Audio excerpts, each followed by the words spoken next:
Hello बच्चों, आज का टॉपिक हमारा होने वाला है इलेक्ट्रॉनिक कॉन्फ़िगरेशन, यानी कि इलेक्ट्रॉनिक विन्यास निकालना सीखेंगे। ठीक है, इलेक्ट्रॉनिक विन्यास।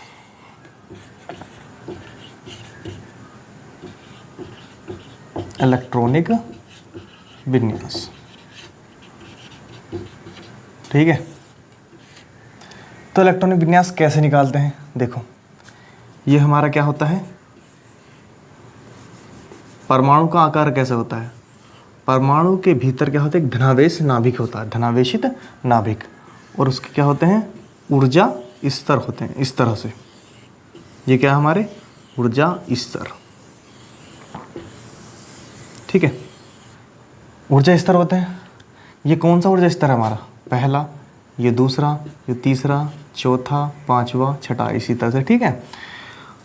इन्हें क्या बोलते हैं हम? ऊर्जा स्तर। ऊर्जा स्तर या एनर्जी लेवल। एनर्जी लेवल, ठीक है। जैसे n बराबर क्या हो सकता है, 1 2 3, 1 2, 3, 4, इस तरह से 5 6 7 इस तरह से हो सकते हैं, ठीक है। अब होते हैं हमारे उपकक्षक। उपकक्षक, उपकक्षक SPDF,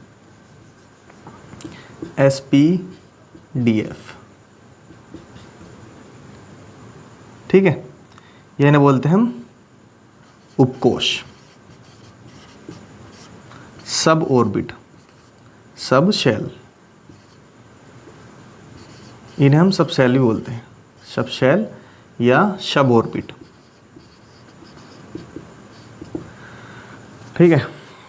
अगर हम S कक्षक की बात करें, S कक्षक में कितने इलेक्ट्रॉन आते हैं? 2, इस तरह से। और P में, P का आकार किस तरह से होता है ऐसे? P में कितने इलेक्ट्रॉन आते हैं? 6। इसमें 2, एक लोग बाइक, एक एसेंट क्लोज, 1 2 3 4 5 6। P में कितने इलेक्ट्रॉन आएंगे? 6। इसी तरह हमारा क्या है, D में कितने इलेक्ट्रॉन आएंगे हमारे? 1 2 3, 1 2 3 4 और 1 5। तो 1 2 3 4 5 6 7 8 9 10। डी में कितने इलेक्ट्रॉन आएंगे? 10। और इसी तरह एफ में कितने आएंगे? 14। एफ में कितने इलेक्ट्रॉन आएंगे हमारे? एफ का कक्षक में 14, ठीक है। इसको नोट करो, कर लिया? तो देखो,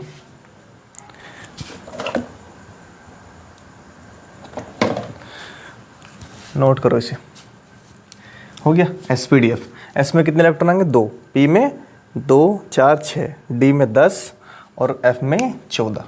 इसमें 2, इसमें 6, इसमें 10, इसमें 14, ठीक है। अब ध्यान दो, जो पहला ऊर्जा स्तर है, इसमें कौन सा कक्षक होते हैं? S, दूसरे में S और P, तीसरे में SPD, चौथे में SPDF, पांचवें ऊर्जा स्तर में कौन से उपकोष होते हैं?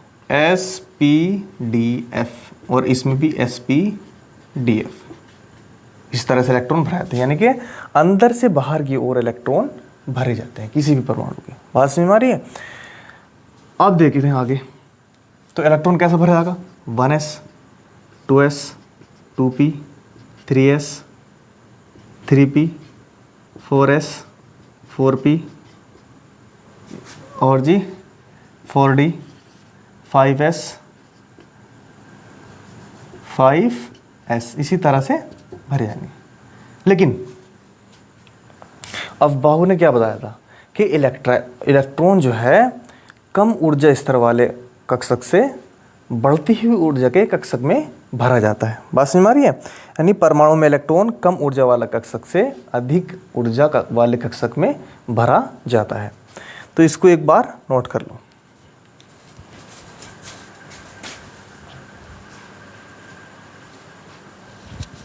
ठीक है, तो परमाणु के भीतर क्या होता है? एक धनावेशित नाभिक, और इसमें कितने उपकोष होते हैं? sp-df, ठीक है। पहले कक्षक में s, दूसरे में sp, तीसरे में spd, चौथे में spdf, इसी तरह में spdf तक, यानी कि spdf तक ही इसकी खोज हो पाई है, ठीक है। अब हम इसको क्लियरली देखते हैं किस तरह से इलेक्ट्रॉनिक कॉन्फ़िगरेशन होता है। बात समझ आ रही है?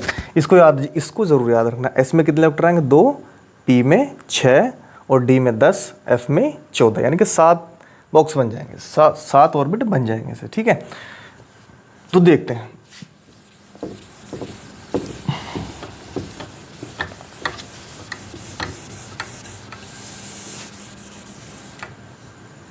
इसके लिए सबसे पहले हम पढ़ेंगे अफबाऊ सिद्धांत। अफबाऊ सिद्धांत, अफबाऊ सिद्धांत क्या कहता है?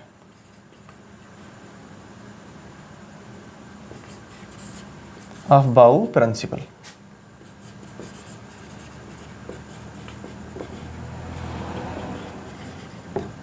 अफबाऊ प्रिंसिपल कहता क्या है? अफबाऊ प्रिंसिपल कहता है कि परमाणु में इलेक्ट्रॉन कम ऊर्जा वाले कक्षक से अधिक ऊर्जा वाले कक्षक में भरता है। क्या कहता है? कि परमाणु में इलेक्ट्रॉन कम ऊर्जा वाले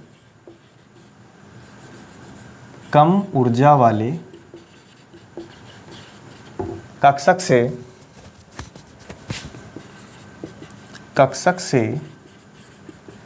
अधिक ऊर्जा वाले कक्षक में भरता है, कक्षक की ओर भरता है, यानी कि पहले इलेक्ट्रॉन कहाँ जाएगा? जिसकी एनर्जी कम होगी, यानी कि जिस कक्षक की ऊर्जा कम होगी सबसे पहले इलेक्ट्रॉन उसमें जाएगा। जैसे एग्जाम्पल के हम देख लें एग्जाम्पल, जैसे कि p और बाइट है, नहीं, p कक्षक है, p में कितने इलेक्ट्रॉन है? 6। तो पहले इलेक्ट्रॉन कैसे भरेगा? अगर 6 इलेक्ट्रॉन इसमें है तो 1 2 3 4 5 ऐसा नहीं भरेंगे। सबसे पहले क्या होगा? कम ऊर्जा वाली, जिसकी ऊर्जा कम होगी उसमें इलेक्ट्रॉन जाएगा। जैसे इसकी 1 2 फिर 3। अब उसके बाद क्या होगा? अब ये युग्मित होंगे 1 2 3, अब इनका पेयर बनेगा, ठीक है। सबसे पहले सिंगल फिर डबल होंगे, पहले सिंगल भरेंगे फिर पेयर होंगे, ठीक है। पहले अनपेयर फिर पेयर। बात समझ में आ रही है? यानी कि पहले इलेक्ट्रॉन कैसे भरेंगे? इसी तरह से भरे जाएंगे। कैसे? 1 2 3, फिर उसके बाद इनका जोड़ा बनना शुरू होगा 1 2 3, एक क्लॉकवाइज एक एंटी क्लॉकवाइज, यानी कि ये तो घड़ी की दिशा में और यो घड़ी की विपरीत दिशा में, एक क्लॉकवाइज, ठीक है, और एक एंटी क्लॉकवाइज। बात समझ में आ रही है? तो इस तरह से इलेक्ट्रॉन भरने हैं। अब बनाएंगे हम अफबाऊ डायग्राम, ठीक है। अफबाऊ डायग्राम, इसको नोट कर लो। कर लिया? ठीक है।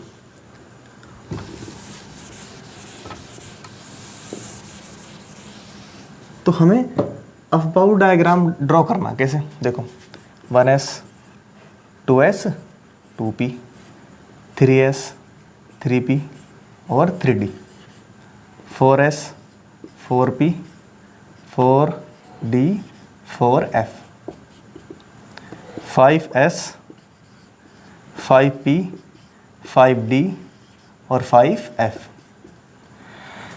6s 6p 6d 6f, है नहीं?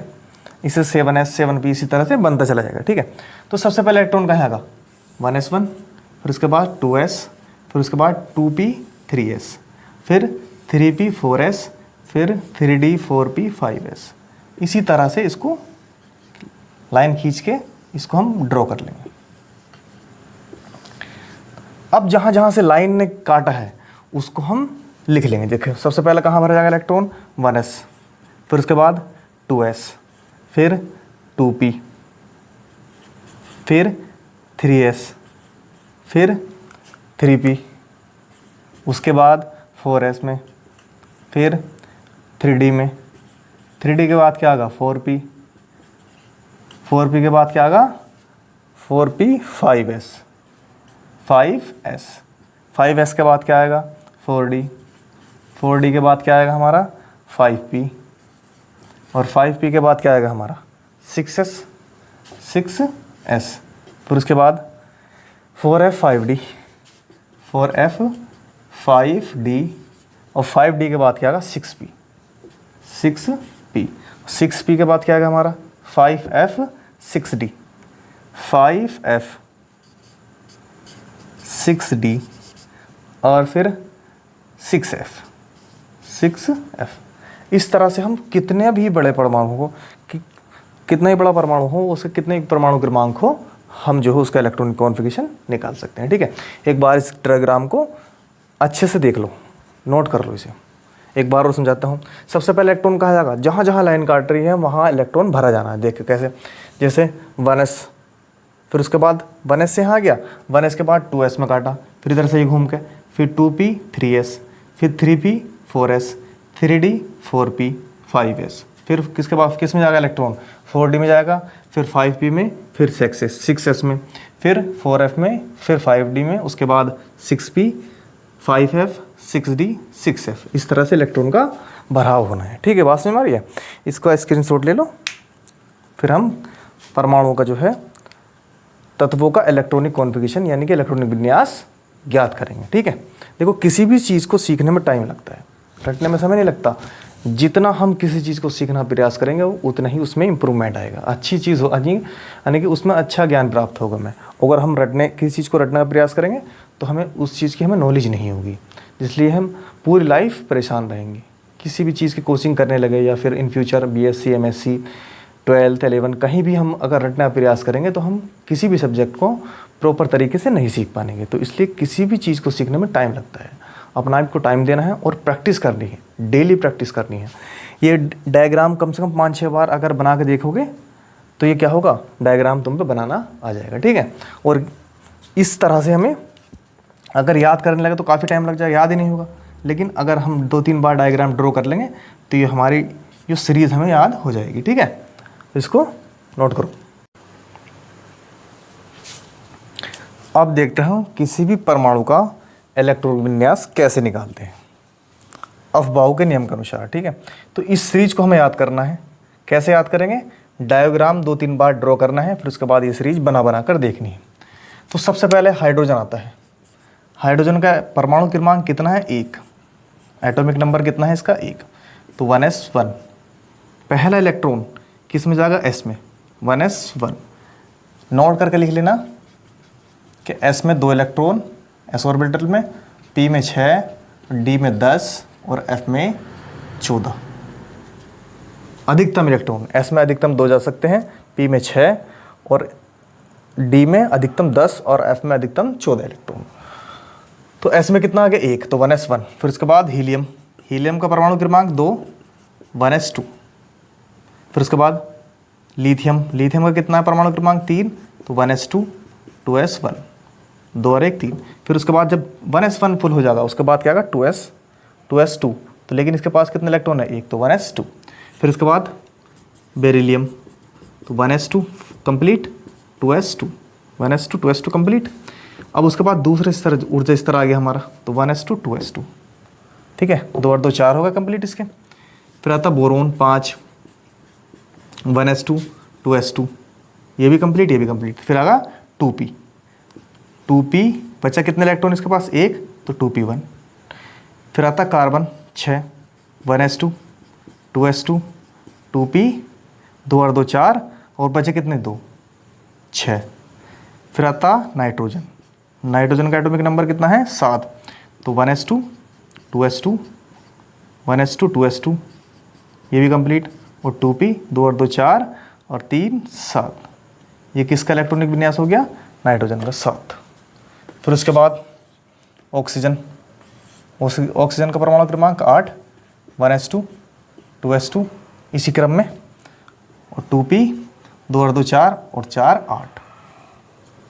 फिर उसके बाद फ्लोरीन 9, इसी तरह 1s2 2s2 और 2p 5। फिर उसके बाद नियोन 10, 1s2 2s2 2p 6, कितने इलेक्ट्रॉन होगा, 10। अब एक चीज़ का ध्यान रखो, ये परमाणु है, परमाणु के बीच क्या है, धनावेशित नाभिक, और ये क्या है, ऊर्जा स्तर।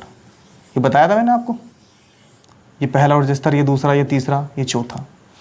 अब पहले ऊर्जा स्तर में कितने इलेक्ट्रॉन आए थे? s, इसमें sp और इसमें spd और इसमें spdf, इस तरह से बढ़ता चला गया था। और पहले ऊर्जा स्तर में अधिकतम इलेक्ट्रॉन कितना आ सकते हैं? 2, ऐसे 2। तो यहाँ देखो, यहाँ पूरे 2 के 2 कंप्लीट है, तो क्या हो गया? Noble gas. नोबल गैस, 2 से ज़्यादा इलेक्ट्रॉन नहीं आ सकते पहले ऊर्जा स्तर में, तो क्या होगा? नोबल गैस, यानी कि अक्रिय गैस, जो किसी से क्रिया नहीं करने वाली। बात समझ में आ गई? इसी तरह देखो, दूसरे ऊर्जा स्तर में कितने इलेक्ट्रॉन आ सकते हैं? 2 s में, और इसमें कितना आ सकते हैं? p में 6, 6 2 8। तो यहाँ देखो दूसरा ऊर्जा स्तर ये दिख रहा है आपको, 6 और 2 8, तो ये भी क्या हो गया? Noble gas. नोबल गैस यानी कि अक्रिय गैस। बात समझ में आ गई? यानी कि 10 से उसके पास दूसरे ऊर्जा स्तर में कितने इलेक्ट्रॉन आ सकते हैं? 8 से ज़्यादा नहीं आ सकते। तो दूसरे ऊर्जा स्तर में कितना आ गया? 6 2 8। पहले ऊर्जा स्तर में 2, इससे ज़्यादा नहीं आ सकते, और दूसरे में 6 2 8। बात समझ में आ रही है? फिर आता सोडियम 11, 1s2, 2s2, 2p6, 6 4 10 और 3s। 2p के बाद क्या आता? 3s। 3s में कितने इलेक्ट्रॉन आते? 2, तो एक यहाँ लिख दो, 3s1। ठीक है। फिर आता मैग्नीशियम 12, तो 1s2, 2s2, 2p6 और 3s2, 3s2। बात समझ में आ रही है? 3s2 तो मैग्नीशियम का इलेक्ट्रॉन विन्यास कितना हो गया? 1s2, 2s2, 2p6, 3s2, 6 4 10 और 2 12। फिर उसके बाद aluminium 13, 1s2, 2s2, 2p6, 3s2, 3p। 3s2 के बाद क्या आगा? 3s के बाद आएगा 3p।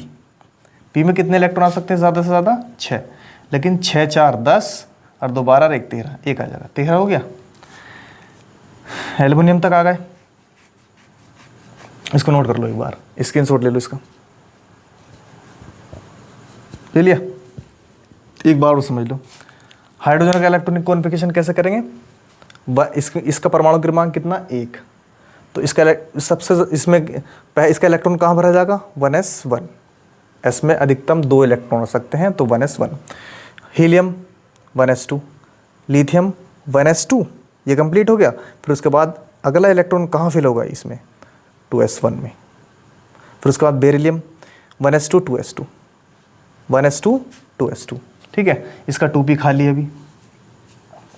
फिर 1s2, 2s2, 2 और 2 4 और 2p1। बात समझ में आ रही है? फिर उसके बाद carbon 1s2, 2s2, 2p2, 2p2। फिर नाइट्रोजन 1s2, 2s2, 2p3। ठीक है। फिर उसके बाद ऑक्सीजन 1s2, 2s2, 2p4। फिर 1s2, 2s2, 2p5, 1s2, 2s2, 2p6। अब यहाँ जैसे 2p6 हुआ तो हमारे दूसरे ऊर्जा स्तर में कितने इलेक्ट्रॉन आने थे? 8। तो 8 का 8 कंप्लीट होगा, तो ये नोबल गैस हो गई। ठीक है। लेकिन यहाँ तो मैं डाउट हो रहा होगा यहाँ कि सर ये तो 2 इलेक्ट्रॉन इसमें कंप्लीट आ गया, लेकिन तीसरा ऊर्जा स्तर कहाँ लो है? 3s के बाद 3p भी है और 3d भी है। जब तक 3d कंप्लीट नहीं होगा तो क्या होगा? ये नोबल गैस नहीं हो सकती। बात समझ में आ रही है? तो 3s के बाद क्या? 3p आ जाएगा। यहाँ क्या आ जाएगा? 3p के बाद 4s आएगा, फिर 3d आएगा, जब जाकर नोबल गैस कोई आगे आएगी। ठीक है। तो एल्युमिनियम के बाद क्या है? सिलिकॉन। सिलिकॉन का स्क्रीनशॉट ले लो। ठीक है। Silicon 14, 1s2, 2s2, 2p6, 3s2, 6 4 10 और 2 12 और 3p 12 और 2 14, 3p2। फिर उसके बाद सिलिकॉन फास्फोरस कितना? 15, 1s2, 2s2, 2p6, 3s2 और 3p2, 3p3, 12 और 3 15, 6 4 10 और 2 12 और 3 15। इस तरह से हो गया। फिर उसके बाद sulphur 1s2, 2s2, 2p6, 3s2 और 3p4, 6 4 10 और 6 16। फिर 17 पे क्या आता? क्लोरीन 1s2, 2s2, 2p6, फिर उसके बाद 3s2 और 5, 3p5, 6 4 10, 10 और 2 12 और 5 17, 18 पे क्या आता आर्गन। आर्गन का कैसे होगा 1s2, 2s2, 2p6, 3s2 और 3p6। 1s2, 2s2, 2p6, 3s2 और 3p6। अब ध्यान देकर तीसरे ऊर्जा स्तर में कितने इलेक्ट्रॉन आ सकते हैं। तीसरे ऊर्जा स्तर में 1s2, 2s2 और 2p6 और 3s2, 3p6। ठीक है, तो किसी भी ऊर्जा स्तर में अधिकतम कितने इलेक्ट्रॉन होने चाहिए 8। कितने इलेक्ट्रॉन होने चाहिए 8। तो इसका अष्टक कंप्लीट हो गया। तो ये भी क्या होगी नोबल गैस। नोबल गैस यानी कि एक्रे गैस। इसमें भी देखो नियॉन था, इसमें अधिकतम इलेक्ट्रॉन कितना हो गया था 8। तो इसमें भी कितना हो गया 8। तो क्या होगी नोबल गैस। बात समझ आ रही है। जब किसी ऊर्जा स्तर में 8 इलेक्ट्रॉन हो जाए तो क्या होती है नोबल गैस। बात समझ आ रही है। तो इसमें भी कितना होगा इसके ऊर्जा स्तर में 8 इलेक्ट्रॉन। बात समझ में आ गई। फिर उसके बाद आर्गन के बाद क्या आता है।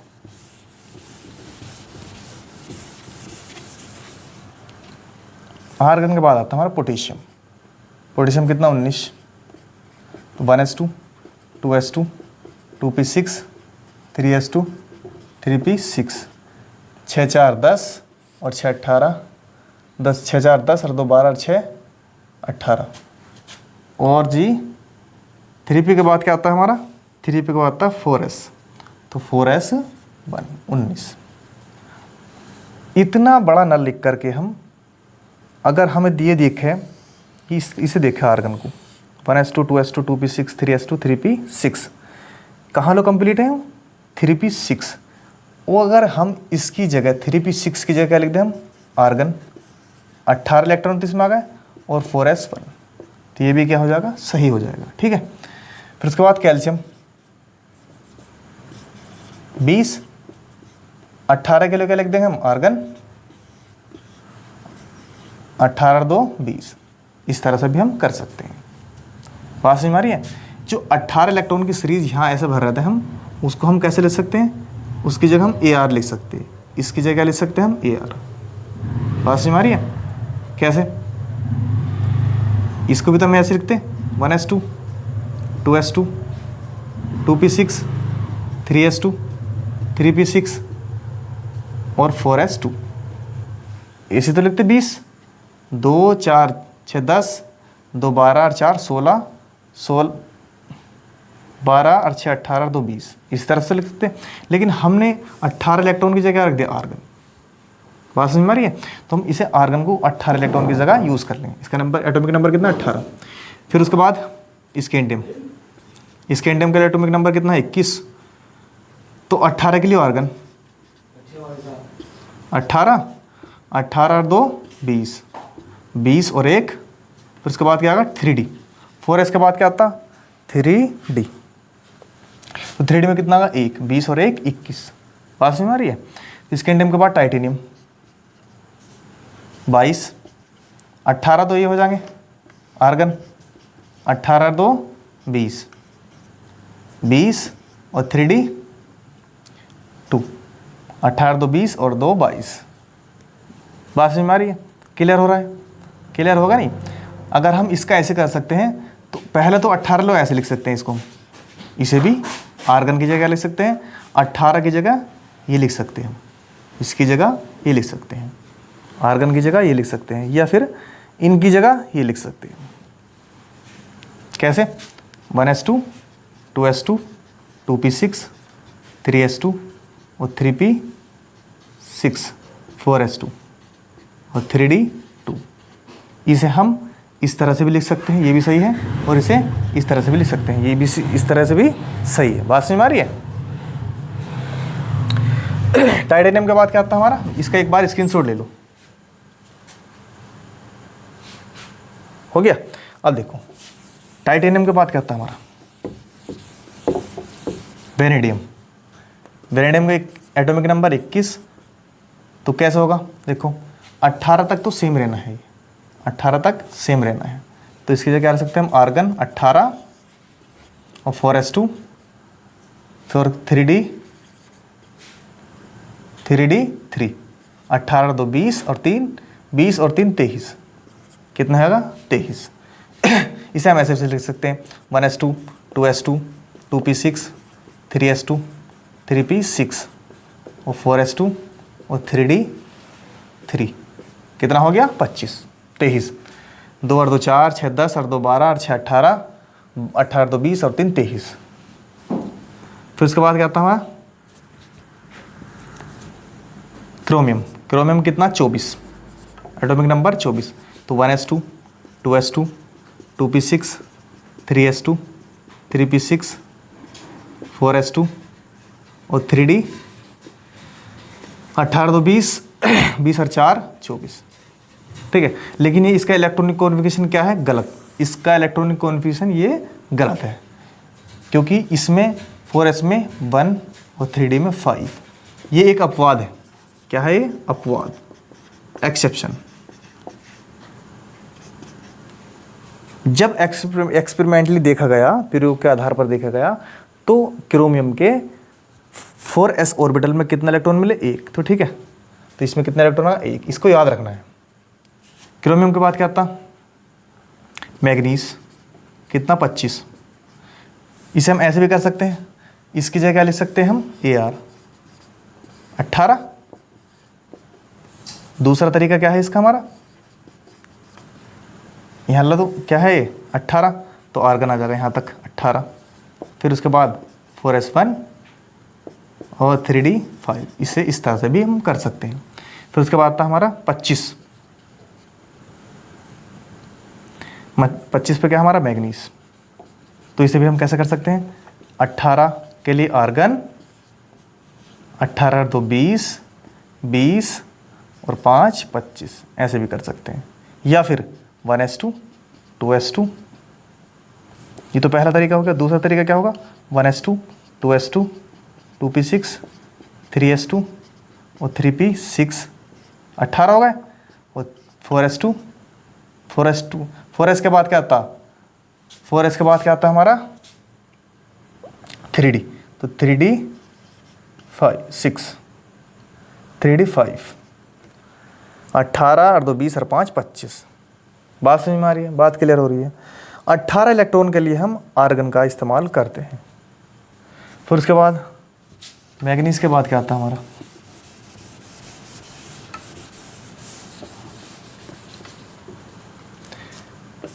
आयरन। आयरन कितना 26, 1s2 2s2 2s2 के बाद 2p6 3s2 3p6 4s2 और 3d कितना हो गया 3p6, 18 2 20 और 20 और 6 26।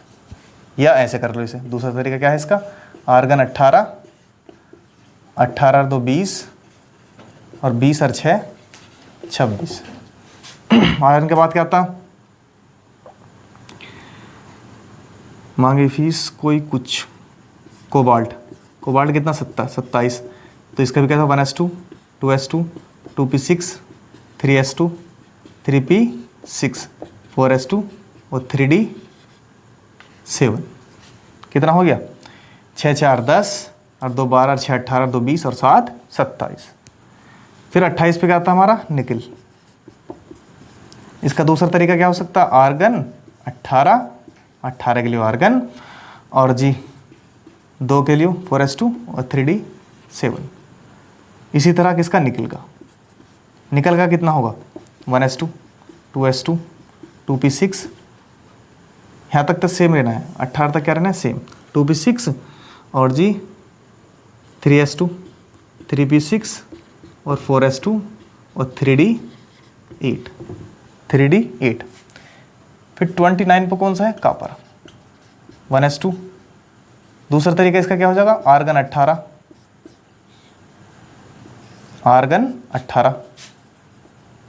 के लिए आर्गन 18 और 2 20 और 20 और 8 28। इसी तरह कॉपर का एटॉमिक नंबर 29, तो 1s2, 2s2, 2p6, 3s2, 3p6, 4s2 और 4 वो 3d8, 3d9, 3d9 कितना होगा? 2 और 2 4 और 6 10 और 2 12, 12 और 6 18 और 2 20 और 9 29। लेकिन इसका इलेक्ट्रॉनिक कॉन्फ़िगरेशन क्या है?